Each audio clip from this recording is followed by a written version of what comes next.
Adesso ci vuole una camomilla per tutti.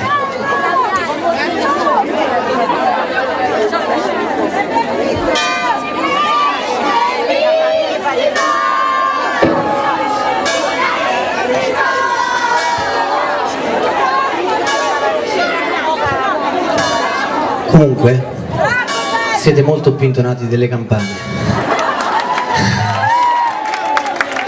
E adesso vorrei dedicare questa canzone a tutti coloro che stanno suonando le campane e soprattutto a tutti coloro che nella vita cadono, in senso metaforico ovviamente, e si rialzano più forti di prima.